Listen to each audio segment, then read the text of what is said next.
저는 봉독한 말씀에 의지해서 하나님 나라를 얻게 하는 온유함에 대하여 말씀을 증거하도록 하겠습니다. 예수님의 산상수훈의 가르침, 그 중에서도 팔복의 가르침은 여러분과 저를 하나님 나라의 자유와 해방으로 인도하는 아주 귀중한 말씀입니다. 인도의 성자라고도 불리우죠. 마하트마 간디라는 인도의 정치적 지도자는 신약 성경에 나오는 팔복의 말씀에 깊은 깨달음을 얻고 그것으로 인도를 비폭력 무저항으로 영국에서 해방시키는 기쁨의 해방을 누리게 했습니다. 그 중에서도 특별히 간디는 온유한 자에 대한 말씀의 깨달음으로 인도를 다시 잃어버린 나라를 되찾게 만들었는데요. 이 온유함에 관한 간디의 깊은 통자를 여러분에게 소개해 올리겠습니다. 화면을 보십시오. 마하트마 간디의 이야기입니다. 만약 내가 옳다면 화낼 필요가 없다. 만약 내가 잘못했다면 더더욱 화낼 자격이 없다. 여러분, 요지는 뭐냐면 어떤 상황이든 내가 옳든지 내가 그러든지 간에 화내거나 분노할 이유는 전혀 없다. 온유함을 빼앗길 이유가 없다는 지혜로운 표현인 것입니다. 예수님은 마태복음 5장 5절의 말씀에서 온유한 자는 복이 있나니 그들이 땅을 기업으로 받을 것이요 라고 말씀하였습니다. 예수님은 아주 독특하게도 온유한 자가 땅을 기업으로 받을 것이라고 말씀하십니다. 성도 여러분, 어느 정도 답을 아실 것입니다. 누가 땅을 기업으로 찾죠? 새벽 예배 때 기억 안 나십니까? 여러분, 이긴 자가 땅을 차지합니다. 양쪽이 전쟁을 하면 누가 땅을 차지한다고요? 전쟁에서 이긴 자가 땅을 얻습니다. 기존에 있던 땅도 내 것이고 나와 싸웠던 상대방의 땅도 내 것이 됩니다. 그 땅에 사는 백성들 다 나에게 굴복하고 나를 위해 섬기는 종이 되어야 합니다. 그 땅에 있는 모든 보물과 자원과 곡식들, 그 땅에 자란 모든 열매와 곡식들도 다 내 것이 되는 것입니다. 이것이 과거의 전쟁에서 싸워 이긴 자가 차지했던 땅에서 일어난 일이었습니다. 여러분, 누가 이긴다고요? 온유한 자가 이긴다는 것입니다. 온유한 자가 땅을 차지하는 비결은 이기는 것에 있기 때문입니다. 여러분, 싸움에서 이기는 자는 온유한 자인 줄 믿으시기 바랍니다. 온유함이 강함을 이긴다는 것입니다. 왜 이기는가 할 때 온유한 사람은 끝까지 살아남습니다. 꺾이지 않고 끝까지 살아남는 것입니다. 끝까지 버티고 살아남은 사람이 가장 강한 사람이기 때문에 이기는 것입니다. 여러분, 겨울이 되면 깊은 산골짜기, 강원도 여러분 이런 깊은 산골짜기에 보면 이 아름드리 나무 가지나 이 줄기가 딱 하고 이렇게 끊어지고 부러지는 소리가 요란하다고 합니다. 이 아름드리 소나무들은 여름이나 봄, 가을에는 아무리 비바람이 쳐도 끊어지거나 부러진 적이 없는 나무들입니다. 비바람과 태풍을 이긴 나무들이 겨울이 되면 딱딱하고 부러집니다. 무엇을 이기지 못해서 부러집니까?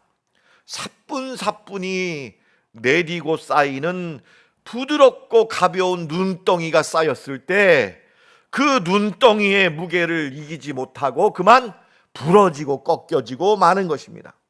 그토록 강하고 고집스럽던 소나무도 부드러운 눈의 무게를 이기지 못한다는 것입니다. 성도 여러분, 부드러움이 강함을 이기는 줄로 믿습니다. 요한계시록 2장 7절에서 예수님은 이기는 그에게 내가 하나님 나라의 낙원에 있는 생명나무의 열매를 주어 먹게 한다. 하나님 나라의 주인이 되게 하신다고 그랬습니다. 2장 26절에도 이기는 자와 끝까지 내 일을 지키는 그에게 만국을 다스리는 권세를 주신다 하였습니다. 여러분, 이 말씀대로 이기는 자가 되시기를 축원합니다. 여러분, 이기는 자는 온유한 자가 이기는 것을 기억하시기를 축원합니다.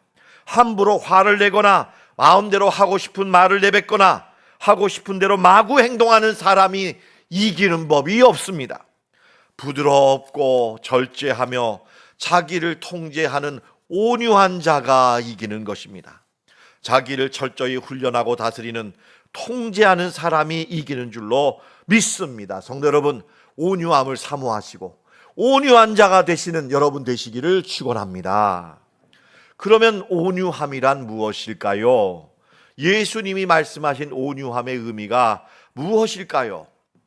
여러분, 저는 여러분에게 이 말씀을 설명하게 되는데 한 가지 느끼는 것은 이 온유함을 묵상하고 설교할 때마다 더 깊어지는 거예요. 이 온유함의 차원이 굉장히 깊다는 것을 제가 느끼게 됩니다. 첫째로 온유함은 중용을 의미합니다. 다 같이요, 중용. 여러분, 온유함은 결코 분노하지 않는 것을 의미하지 않습니다. 분노하더라도 지나치지 않고 자기를 통제하는 것을 의미합니다. 분노를 자유롭게 다스리고 통제하여서 결과적으로 분노조차도 선한 열매를 맺게 하는 것을 가리켜 온유함이라고 합니다. 성경 신학자여 주석가인 윌리엄 버클레이는 온유함을 이렇게 중용으로 표시하였습니다. 버클레이의 말을 한번 보시기 바랍니다. 분노해야 할 때는 항상 적절하게 분노하고 분노해서 안 될 때는 결코 분노하지 않는 자가 복이 있다는 말이라고 이 말씀을 설명을 하였습니다. 둘째로 온유함이라는 것은 하나님의 말씀에 순종하도록 만드는 것입니다. 하나님의 말씀을 따라 자신을 순종하도록 훈련시키는 것을 성경은 온유함이라고 하는 것입니다. 온유함은 말씀대로 순종하여 말씀대로 자기 자신을 훈련시키고 통제할 줄 아는 사람입니다.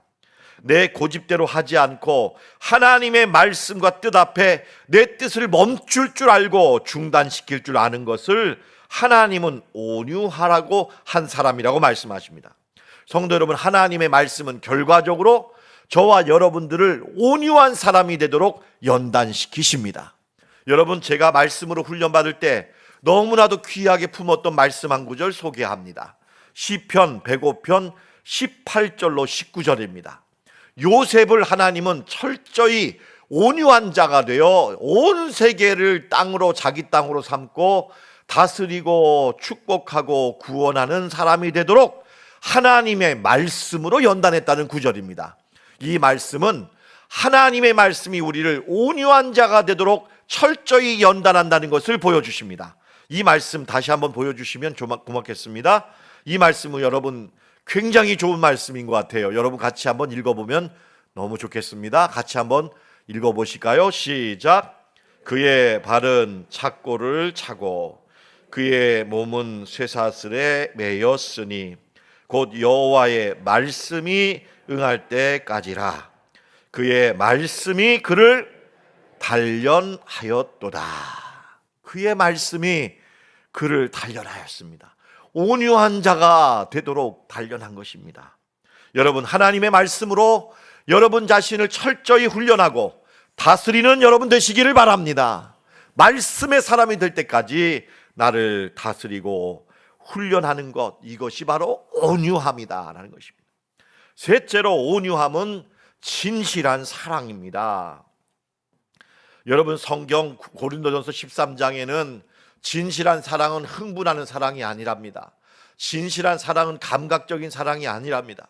진실한 사랑의 특징은 화를 내거나 쉽게 분노하지 않고 상대방을 부드럽고 편안한 눈으로 바라보며 대하는 것을 진실한 사랑이라고 말합니다. 온유함은 결코 화를 내거나 무례하게 행동하지 않는 진실한 사랑이라는 것입니다. 고린도전서 13장에 나오는 하나님의 사랑을 우리 다 같이 한번 보시겠습니다. 저를 따라서 하실까요? 사랑은 오래 참고 사랑은 온유하며 무례히 행하지 아니하며 성내지 아니하는 것. 여러분, 그 위에도 모든 것을 참고 모든 것을 바라고 모든 것을 믿는다 그랬지 않습니까? 여러분, 사랑의 대부분이 온유함입니다. 사랑의 대부분의 성격이 온유함과 연결되어 있습니다. 진실한 사랑은 온유한 사랑입니다. 다 같이요. 진실한 사랑은 온유한 사랑이다. 여러분, 화내놓고 이게 내 사랑이다 이러지면 안 돼요. 그 사랑 아니에요. 온유한 사랑만이 사랑인 줄 믿으시기 바랍니다.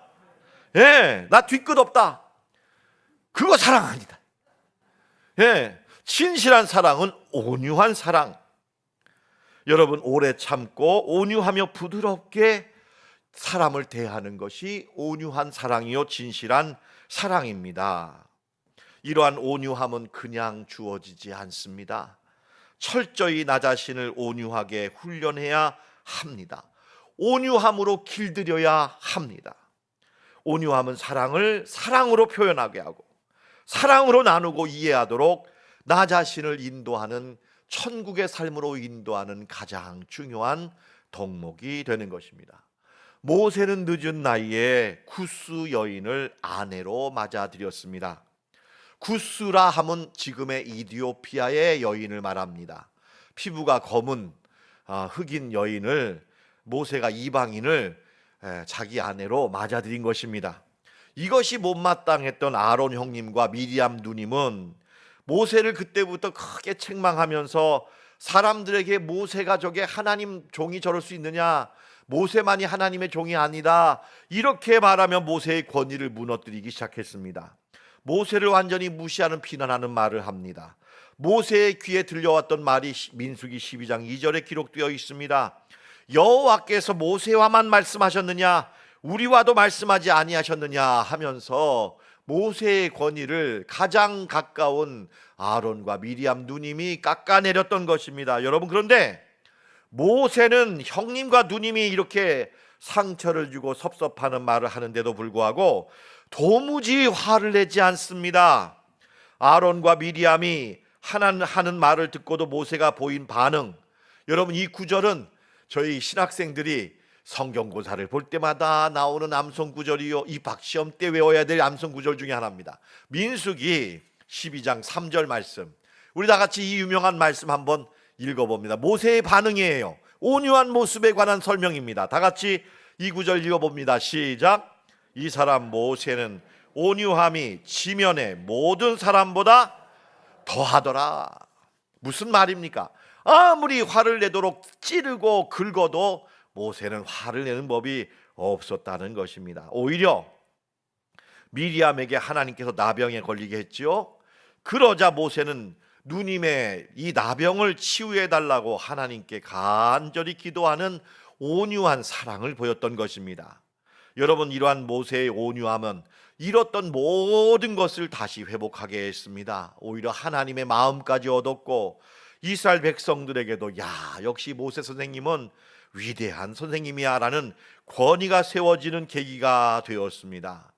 모세의 온유함은 하늘과 땅의 모든 땅을 차지하는 축복으로 나아간 것입니다. 성도 여러분, 사단 마귀는 저와 여러분들이 분을 내고 화를 터뜨리기를 원합니다. 참지 못하고 화를 내는 것을 사단 마귀는 가장 좋아합니다. 우리의 온유함을 빼앗기를 원하는 것입니다.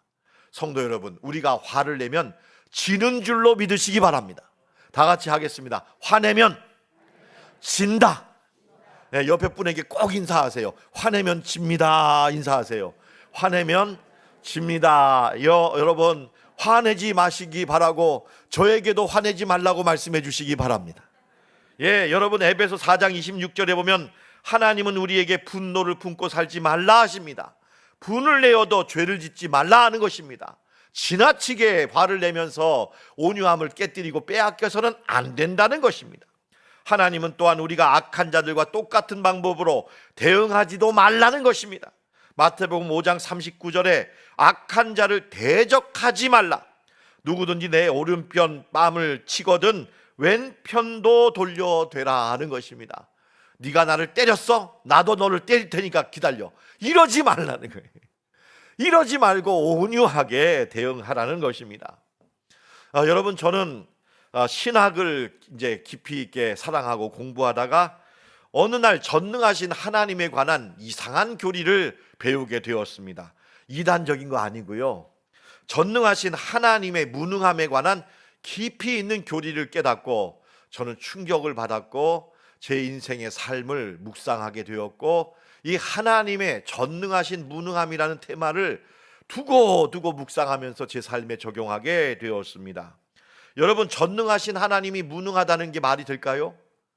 말이 안 되는 것처럼 보이죠? 말이 안 되는 것입니다. 여러분, 그런데 이것이 가능하지요. 여러분, 우리가 지금 3부 예배 드릴 때 예배 초두에 서두에 우리는 사도신경으로 우리의 신앙을 고백했지 않습니까? 여러분, 사도신경은 3가지 항목입니다. 성부 하나님에 대한 믿음, 성자 예수님에 대한 믿음, 성령 하나님에 대한 믿음이 사도신경입니다. 제1항 성부 하나님에 대한 믿음은 이렇게 고백합니다. 나는 전능하신 아버지 하나님, 천지의 창조주를 믿습니다. 전능하신 하나님을 믿는다고 고백했지요. 그렇죠? 그런데 여러분, 2번째, 그의 아들 예수 그리스도를 믿는다 하지만, 여러분, 예수님은 하나님의 아들이시고 삼위일체요, 하나님과 똑같으신 하나님 아니십니까? 근데 여러분, 그 아들 예수님의 인생이 어떤 인생인가요? 여러분, 마지막에 십자가에 달려서 철저하게 무능하게 되어서 죽으신 인생을 믿는 것입니다. 여러분, 제2조 예수님에 관한 믿음은 무능하신 하나님에 대한 믿음 아닙니까? 여러분, 예수님이 십자가에 달렸을 때 조롱하는 사람들이 마지막으로 조롱한 게 무엇입니까? 십자가에서 내려오라.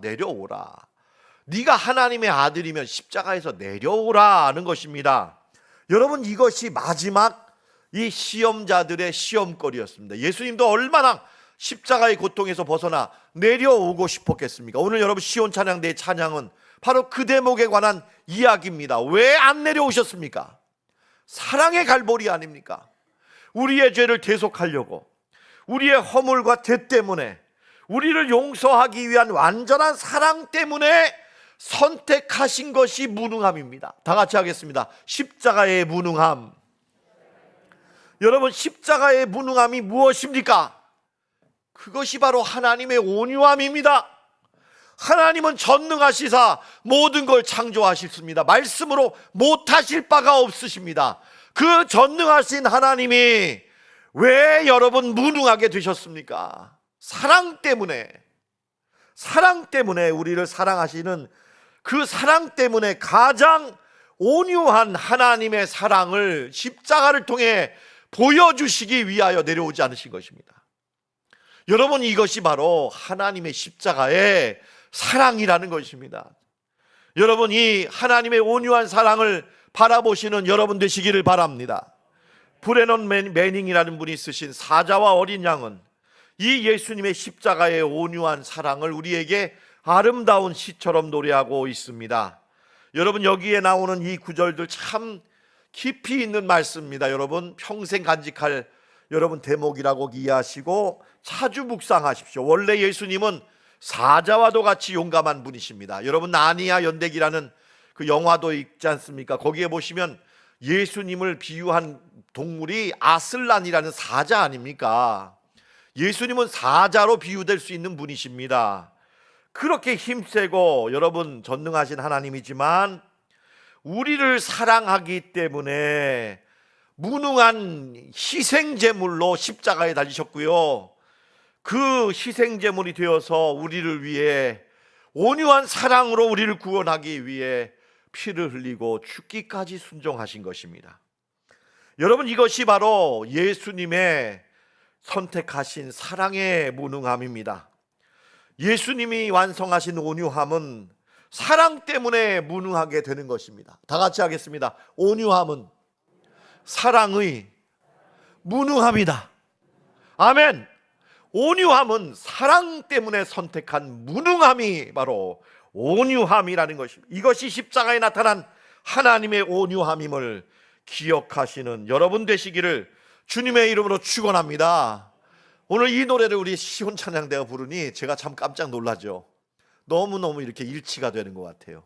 미리 전화라도 한 통화하고 이렇게 했었어야 되는데 성령께서 연결시켜 주셨어요. 여러분, 이 예수님의 온유한 사랑으로 척박한 이 땅을 천국으로 변화시키는 여러분 되시기를 바랍니다. 저 자신을 조금이라도 온유한 자가 되게 한 사연을 소개합니다. 저와 제 아내는 뜨거운 사랑으로 만나서 결혼을 하고 지금 함께 산 지가 23년이 되었습니다. 이 정도 되면 그래도 서로에 대해서 깊이 알고 서로에 대해서 익숙할 법도 하지요. 그죠, 여러분? 그런데 그렇지가 않아요. 저에 대한 제 아내의 사랑은 굉장히 헌신적입니다. 이루다 말할 수가 없을 만큼 저는 늘 감동하고 이 사랑을 어떻게 갚을까 하는 고민 속에서 살아갑니다. 신중하고 세심한 제 아내는 저를 아마 아끼고 너무나 사랑하기 때문일 거예요. 목회를 하는 저를 위해 가만히 지켜보다가 더 이상은 참으면 안 되겠다 하는 그 시점이 되면 저에게 아주 날카롭고 소중한 충고의 말을 하곤 합니다. 여러분, 그런데 문제는 아내가 그렇게 저에 대해서 충고를 하면, 그리고 이제 중요한 대목에 가면 아내는 이 손가락을 이렇게 하면서 당신 설교 그렇게 하면 어떡해? 당신 그렇게 권사님을 대하면 어떡해? 그렇게 행동하면 어떡하냐고 이렇게 손가락으로 이렇게 하잖아요.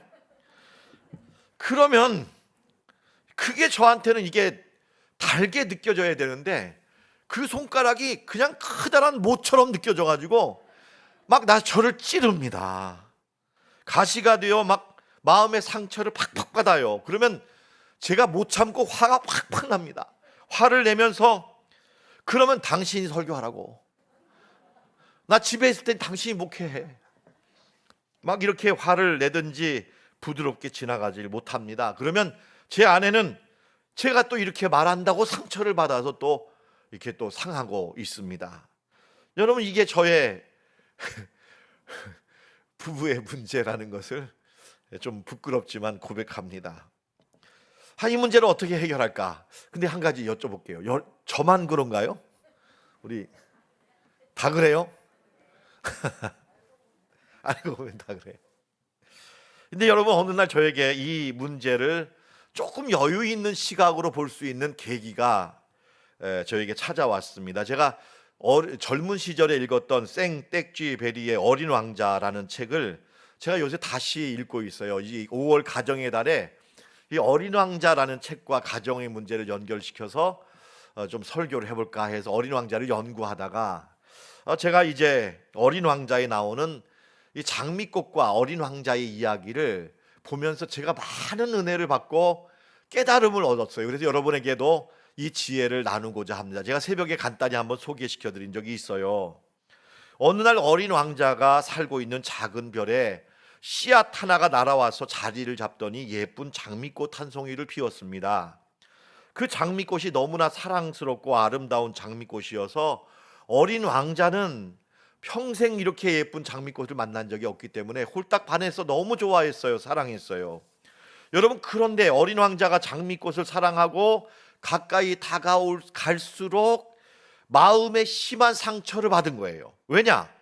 여러분, 장미는 아름다운 꽃만 있는 게 아니고 뭐가 있어요? 스치기만 해도 아프게 찌르는 가시가 많단 말입니다. 장미는 어린 왕자가 다가오면 늘 가시돋친 말로 어린 왕자의 마음을 팍팍 찌릅니다. 비가 오면 왜 비가 오냐고, 이별은 그렇게 비가 많이 오냐고, 바람이 불면 바람이 분다고 춥다고, 투정. 그래서 이 장미꽃을 보호하려고 유리막을 씌우면 왜 답답하게 유리막을 씌우냐고, 도대체 이렇게 불편한 데다가 내가 왜 살아야 되는지 모르겠다고. 여러분, 이 장미꽃이 도대체가 끊임없이 불평, 원망 이렇게 가슴을 찌르는데 어린 왕자가 그만 지쳐버린 거예요. 어린 왕자를, 이 장미꽃을 떠나야겠다. 내가 이 별을 떠나야겠다. 여러분, 그래가지고 장미꽃과 인사도 하지 않고 기렁이 떼에 힘을 빌려서 지구로 도망을 왔습니다. 지구로 도망을 와서 사하라 사막에 도착하게 되었는데 거기서 여우라는 친구를 만났어요. 이 여우가 어린 왕자와 대화를 나누는데 어린 왕자의 마음속에 늘 버리고 온 이 장미꽃이 늘 기억이 있을 거 아니에요. 어린 왕자는 이 버리고 온 장미꽃 이야기를 여우에게 들려주었습니다. 그러자 이 여우는 어린 왕자와 마음을 깊이 공감하면서 이런 이야기를 들려줍니다. 사랑은 서로가 길들여지는 것이야 라는 것입니다. 길들여지는 게 사랑이라는 거죠. 온유함이라는 거죠. 여러분, 근데 그 온유함을 위해서 이 여우가 한 가지 중요한 힌트를 줍니다. 뭐냐면요, 앞으로 다시 장미를 만나면은 이렇게 하라는 거예요. 어떻게 하라는 거냐면, 장미가 하는 말을 보지 말라. 말을 보지 말고 장미가 실제로 하는 행동을 바라보라는 것입니다. 여러분, 기억하세요. 뭘 보지 말라? 예, 말은 원래 듣는 건데 보지 말라고 했어요, 제가. 예, 여러분, 말을 보지 말고, 말 때문에 신경 쓰지 말고, 그 사람의 말과 행동을 구분해서 그 사람이 실제로 하는 말을 주목하라는 것입니다. 말보다 행동을 주목하라는 것입니다. 행동이 중요하다는 것입니다.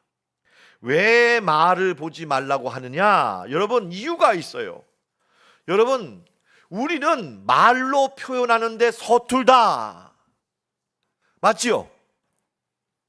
저도 참 아쉬운 게 많아요. 저희 아버지를 제가 참 사랑했거든요. 그런데 아버지를 사랑했는데 아버지와 만나면 말이 안 나와.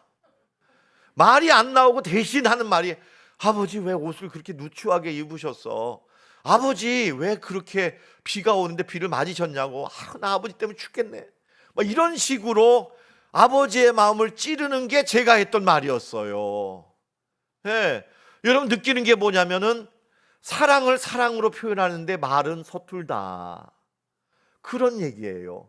여러분, 남편과 아내 사이에도 여러분 여보 사랑해 하고 살갑게 표현하시는 분 몇 분이나 되세요? 예?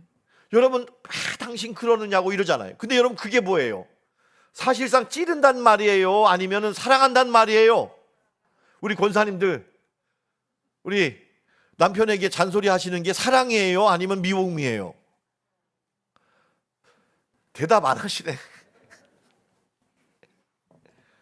예, 사실은 여러분, 그게 사랑이지요. 예.